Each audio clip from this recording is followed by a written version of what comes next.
retomar os capítulos anteriores, porque todos os dois capítulos anteriores, o 12 e o 13, eles falavam da palestra do instrutor Amorim. E no capítulo 14 ele encerra essa palestra. Então, lembrar aqui um pouco que 2 semanas atrás falou a Madá pra gente, não sei cadê ela, parece que não está aí, está lá no Luz, mas enfim, e do que falou a Cissa também, no último estudo. A Madá ela começou falando da alma dos animais. O que seria a alma dos animais? Os animais têm alma? Não tem. Uma questão bastante polêmica, muita gente não sabe, eu mesmo tinha algumas dúvidas a respeito, foi esclarecido nesses 2 estudos. E eles falam assim, claramente que eles têm alma e que a alma dos animais é inferior à nossa.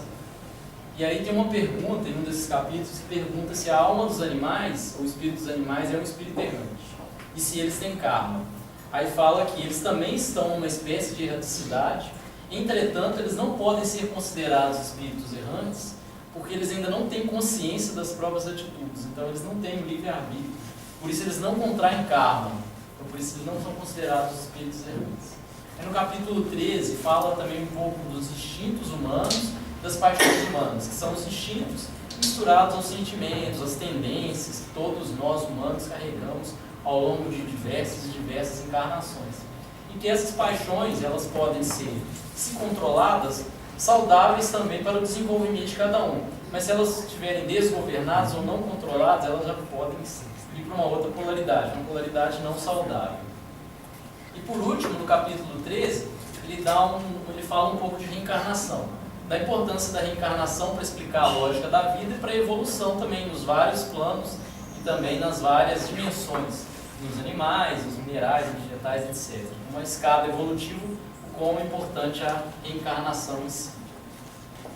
No capítulo 14, voltando ao capítulo propriamente dito, ele começa com uma afirmação, o instrutor mesmo foi essa afirmação, que o espírito do animal ele é classificado após a morte pelos espíritos incumbidos disso e utilizado quase imediatamente, não dispondo de tempo para se pôr em relação com outras criaturas. Aí a primeira afirmação ele fala assim, que é o que geralmente acontece, não é sempre que acontece, mas é que a maioria dos casos acontece. Ele explica por que isso acontece.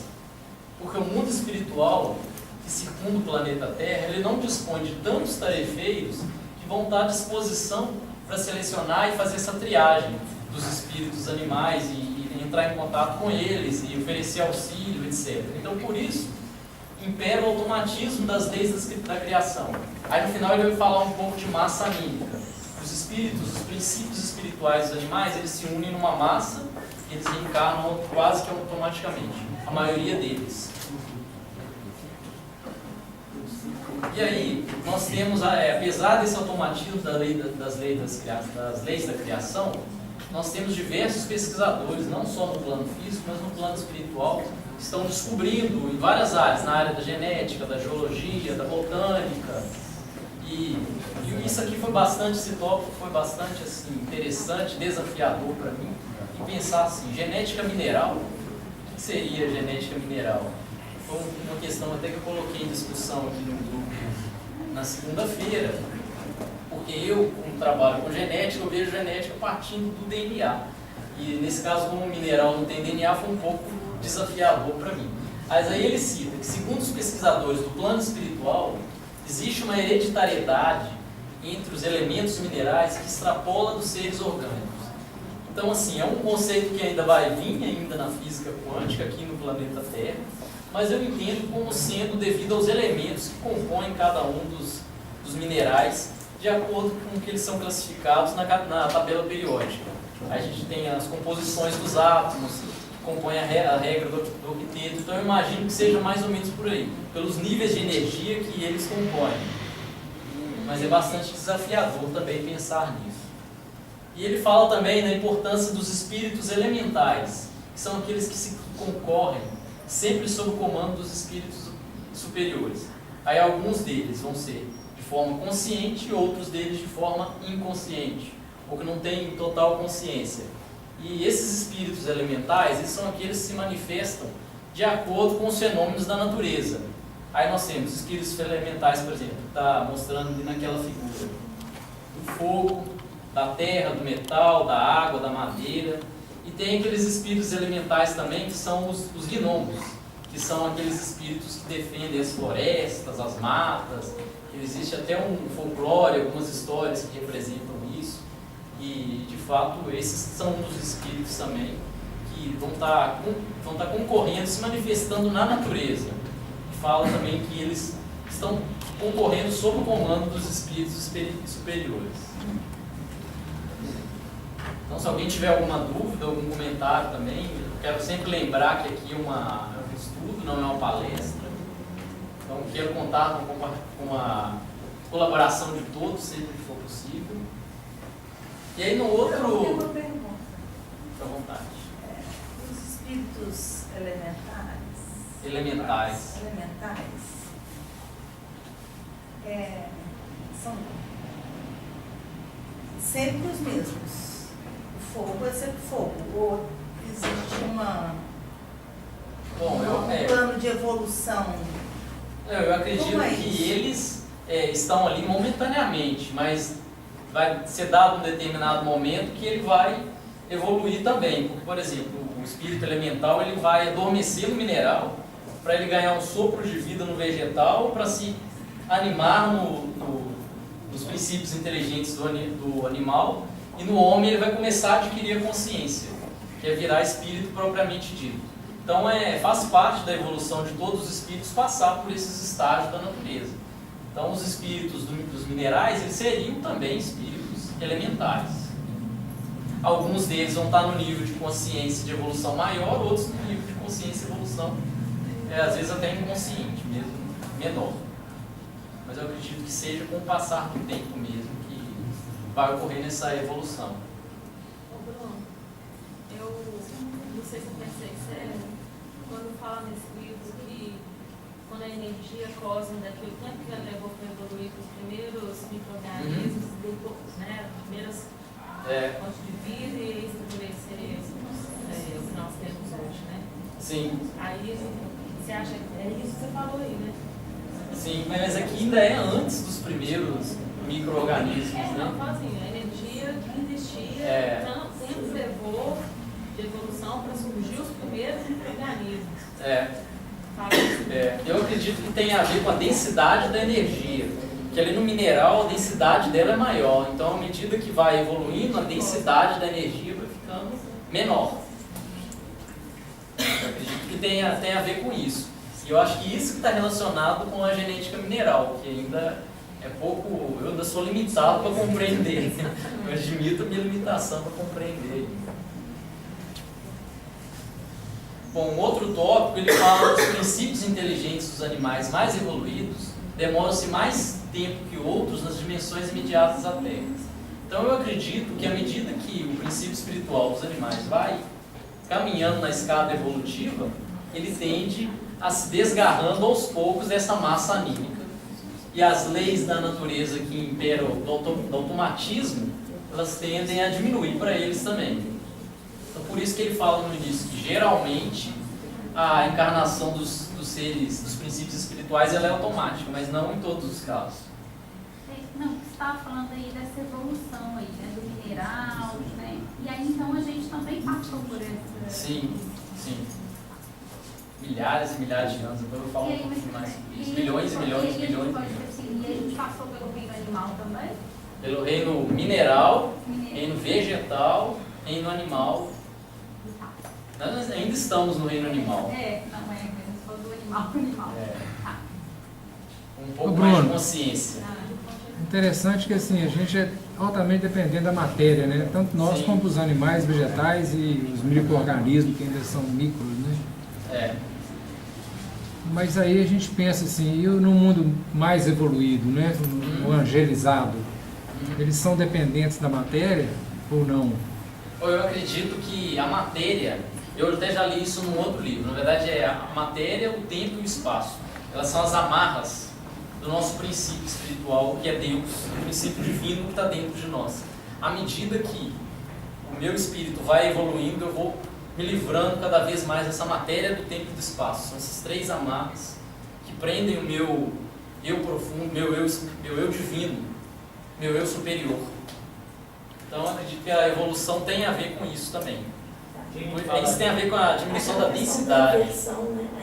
Quem fala bem disso, né, Júlia, é Pietro Baldi, né, na hora que ele traz para a gente a questão da queda, né, que eram os espíritos puros, né, um com o Pai, e aí por pretensão de queremos ser mais, nós nos transformamos em energia, e aí o máximo da queda que é a materialização, que é a energia condensada do seu extremo, que é a matéria, né? Isso. Agora o caminho de volta à casa do Pai, né? Seria a descondensação, né? Seria retorno para a energia e depois para o espírito, onde aí não tem mais nenhuma correlação, nenhuma dependência com matéria, e aí que entra o não local e o não temporal, que é a coisa que a gente não consegue conceber direito, né? Até porque a matéria é energia condensada também, isso já foi provado pela física quântica. Então, e aí ele fala uma coisa muito interessante, que eu lembrei do estudo da Madata e coloquei a foto. Alguns animais domésticos, quando eles retornam à esfera dos encarnados, eles retornam para junto dos seus tutores, renascendo no mesmo ambiente. Aí eu lembrei da história que a Madá contou do Chico, aquela cadelinha boneca, que a cadelinha não morreu, aí veio um casal de São Paulo, deu uma outra cadelinha para ela, e a outra cadelinha fazia a mesma coisa, que ele falava, tô cheio de pulgas, aí a outra cadelinha fazia a mesma coisa. Então assim, e aí ele falou que a boneca, ela estava ali ensinando aquele filhote a fazer tomar as mesmas atitudes que fazia ele feliz naquela época. Então achei isso bastante interessante, que eu lembrei dessa história e exemplifica isso que está falando, a permanência desses animais domésticos no ambiente em que ele estava. E no final ele faz uma síntese dessa primeira parte do estudo, dizendo que esse princípio inteligente e espiritual, ele vai se individualizando na longuíssima trajetória, que começa no mineral e termina, a gente não sabe exatamente onde, não temos parâmetros, no plano, no absoluto, né, junto com o Pai, na longuíssima trajetória, ocorrendo paralelamente à sua intelectualização. À medida que o animal vai, o princípio espiritual vai evoluindo, ele vai se intelectualizando, individualizando e se livrando da massa anímica, que é o conceito que eu vou falar no final. Aí ele fala da questão de 897 do livro da Codificação de Kardec, quando ele pergunta se esse princípio, dependente da matéria, é uma alma semelhante à do homem. Aí ele diz que seria a alma do animal. É também uma alma, se o quiserdes. Isso depende do sentido em que se tome a palavra, mas é inferior à do homem. Também é uma questão que já tinha sido respondida nos estudos anteriores, tanto da Madá quanto da Cissa, né? E a relação do princípio espiritual do animal conosco. Aí ele fala assim, que tem uma distância longuíssima, que seria como se fosse a distância deles para nós, como nossa para os anjos, por exemplo.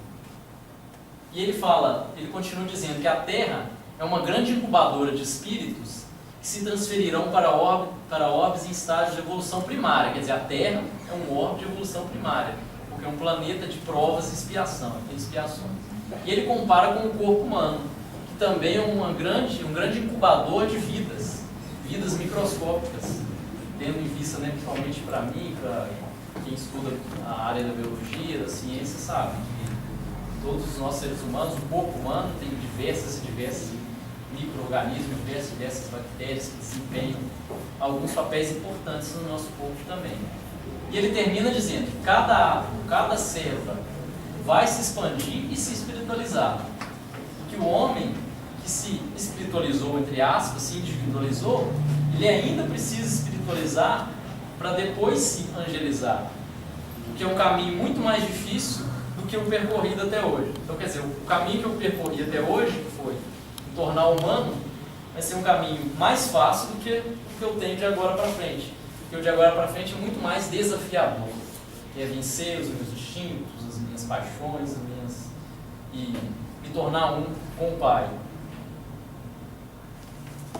Aí depois disso, o doutor Inácio, o instrutor, ele faz uma pergunta, fala assim, ficou claro a explicação da palestra? Aí o doutor Inácio, claríssimo, mas o homem ele ainda não ama os animais, o homem ele polui o meio ambiente, principalmente nas últimas décadas, ele destrói a natureza, ele desmata, ele faz muitas coisas que não deveriam ter sido feitas. E o doutor Inácio lembra que o homem ele é muito semelhante ao chimpanzé, que a diferença é um único par de cromossomos. Como nós podemos ver aqui, eu coloquei desenhados os cromossomos humanos e os cromossomos do chimpanzé. Aí a diferença é que o cromossomo 2 humano é um cromossomo maior, e o chimpanzé ele tem 2 cromossomos 2. E na evolução, esses 2 cromossomos 2 do chimpanzé, eles se fundiram para formar esse cromossomo 2 humano, de tão semelhantes que eles são, porque os outros eles são basicamente idênticos.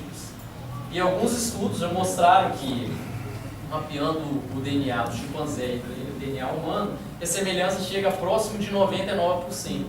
E o último estudo publicado na Nature foi desse outro macaco, que também é muito próximo ao chimpanzé, que é o bonobo, que apresentou uma semelhança em torno de 98,7%. Falei, nossa, mas ele é muito semelhante.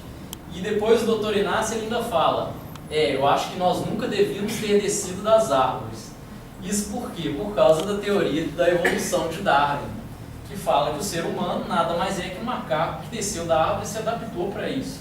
Ele se adaptou quando ele tomou uma postura ereta, ele teve algumas mudanças no crânio, na arcada dentária, que permitiram a ele se adaptar melhor à vida na terra do que à vida nas árvores.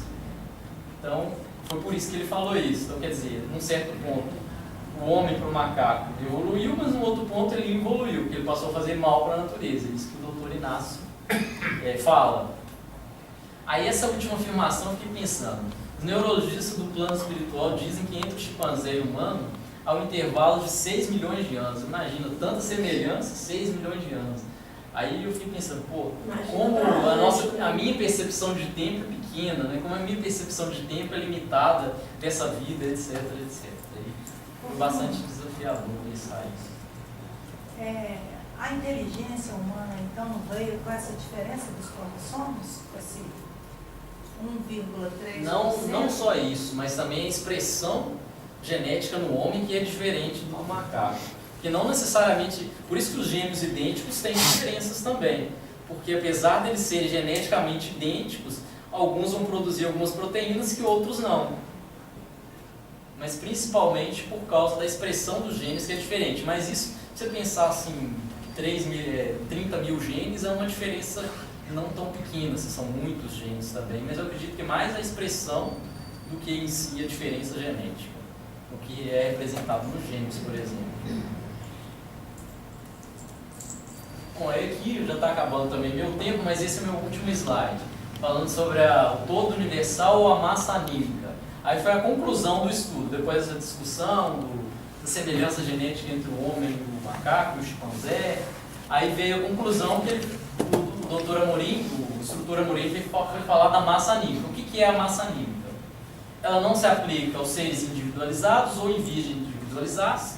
No caso, ele estava falando de nós, seres humanos, e os princípios inteligentes, que seriam os espíritos dos animais, que não dispõem ainda de um envoltório perispirítico definido, eles se ligam, são atraídos por essa massa anímica quando desencarnam e voltam a integrar o mundo físico quando reencarnam. Então, por isso, neles ainda impera o automatismo da evolução. E à medida que o princípio das leis de Deus, à medida que o princípio espiritual ele se individualiza, ele tende a fugir dessa massa.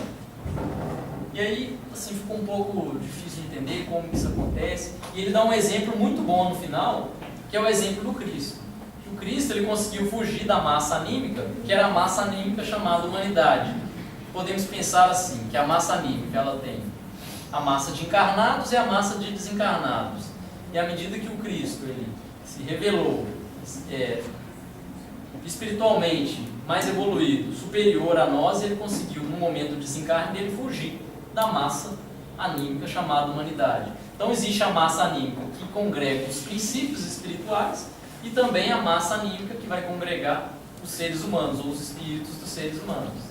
E como conclusão final, a mensagem final do meu estudo, o que eu entendi, o que ficou para mim, é esse objetivo da evolução, que é sempre de fugir da multidão, que é ser do mundo, viver no mundo sem ser do mundo, tentando fugir dessa massa anímica que é a humanidade, em vias de pensamento, atos, palavras, vibração, etc, etc. Então é isso que eu queria deixar como conclusão final do meu estudo. Agradecer a colaboração de todos, a atenção de todos. Se alguém tiver mais alguma dúvida, quiser completar mais alguma coisa, eu estou à vontade. Obrigado. Você tinha feito mesmo. Deus e Dens. Deus e Dens total. Ainda bem que eu